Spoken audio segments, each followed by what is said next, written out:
How's it going, everyone? I'm here with my Monday Night Raw, December 29th, 2014 thoughts video. Of course, this is the final Raw 2014. Now in this video, I'm not going to go over the entire show because, there's really no reason to go over the entire show. But I thought, for overall, the entire show I thought was really good. I thought it was a great Raw. This is probably the first great Raw we've had in quite some time because I can't really think of any other Raws on top of my head from this year that I really enjoyed besides this one. So WWE definitely did a solid here and put on a really good show.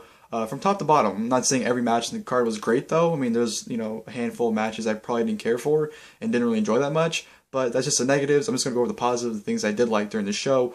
Edge and Christian, I thought, did a really good job as guest hosts. They had an entertaining opening segment. Their backstage segments with like John Cena or whoever were pretty entertaining. So I thought Edge and Christian, for the most part, did a fairly really good job as the guest host for Raw. They entertained me, so they pretty much served their purpose. Brock Lesnar was there for a whole 5 minutes like he is every week or whenever he shows up. Basically showed up, stood in the ring, and did nothing. So that was an easy payday for him, like it almost is every single time, unless it's a pay-per-view where he actually has to do work for it.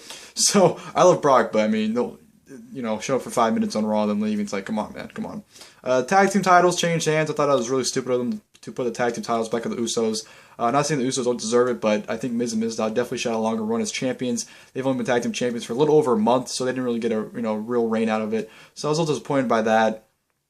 But what can you do? I think it's fairly obvious why the Usos won the tag team titles back, because the Ascension made their debut tonight on Raw. I think it's fairly obvious it's going to be Ascension versus the Usos down the line for the tag team titles. Not sure if it's going to be anytime soon, but definitely it's going to be the Usos and the Ascension.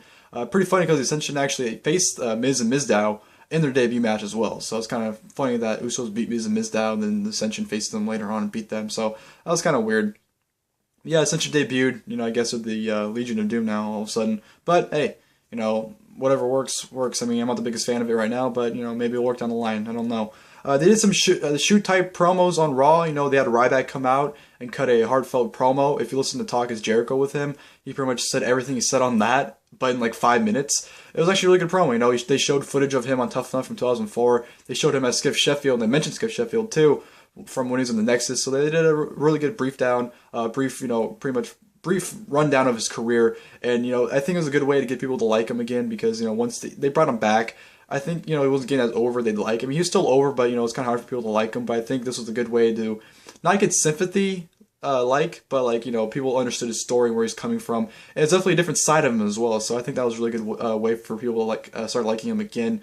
Cesaro did the same thing, but he didn't do a sympathy thing. He pretty much just said people say I don't connect with the people. I don't care if I connect with the people. My purpose is to, be in this ring, and I show how good I am in this ring every single time. Basically went on, and then Bad News Barrett made his return with some bad news, of course, as always. Him and Cesaro had a good match, I thought. So great thing that Bad News Barrett is back. It's always great to see him. I don't think anyone dislikes Bad News Barrett, and if you do, well, you suck. Ending segment with John Cena, Seth Rollins, and Edge Christian, I thought was whatever. It dragged on way too long. It definitely seemed like they were just stalling time, because Seth Rollins kept repeating himself over and over and over and over and over again. So it's kind of like you're just stalling at this point. And then eventually, Cena caved in. Seth Rollins gave him the ultimatum: I break Edge's neck, or you bring out the Authority. And Cena said, "No, you win. The Authority's back." And just like that, the Authority gets brought back, and the Authority comes out like, "Oh yeah, we're waiting for this. We come to Raw every week just to see if you bring us back." It was like, come on. I don't agree with them bringing the Authority back so early on. I mean, it almost seems like what happened at Survivor Series means absolutely nothing at this point now, because they just brought him back right away. Not even a month. Well, a little over a month, but it's like, it was ridiculous. They should have waited till at least after the Royal Rumble to bring him back. I know they want to start building towards WrestleMania as soon as possible, so I understand why they brought him back. And they needed an Authority figure anyways. No pun intended, because they're the Authority, but they needed someone in charge of the show anyway, so I understand why they did it, but just the fact that they brought him back so soon just makes it seem like Survivor Series, Sting's debut, Ziggler's win, it seems like it was completely pointless. It doesn't mean anything at this point, so I didn't like that. And the last thing I want to cover up, of course, is Daniel Bryan's epic return. He came back with his Crossroads announcement. He came out basically saying that, everything that's been going on, he missed his dad's death because he was in wrestling. He was tearing up. I was tearing up as well. I was getting really emotional, really afraid of what he was going to say. And he basically came down to it saying, what, am I done? Am I retired?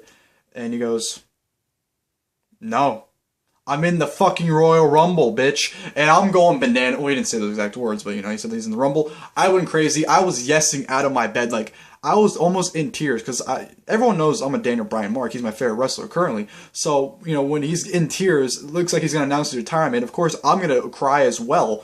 So when he basically swerved everyone and said that he's not going to retire, he's going to be in the Royal Rumble, I got up. I was so excited. I'm really happy he's back. He's going to be in the Royal Rumble. There's no reason why he should not win the Royal Rumble. Fuck Roman Reigns. He sucks anyways. Daniel Bryan, Royal Rumble 2015, that's his win. Daniel Bryan versus Brock Lesnar WrestleMania 31 is your best match you can do. That is money up the ass right there. And the best thing about it is, now that the Authority is back, and the Authority hates Daniel Bryan, it's perfect because you have Daniel Bryan versus Brock Lesnar. Daniel Bryan overcomes the odds once again and beats Brock Lesnar. The Authority's pissed, so what do? Go to plan B. Send Seth Rollins' ass out there, and he beats Daniel Bryan for the title when he cashes in, and then boom, you're all good. And then you have Daniel Bryan versus Seth Rollins going forward. Perfect. Perfect. If they don't do that, then they're stupid as fuck. If Roman Reigns wins, it's going to be Batista all over again. So, yeah, hope you guys enjoyed the video. Hope you guys enjoyed Raw, and great Raw, great way to end 2014. And until my year of 2014 video, I'll see you guys then.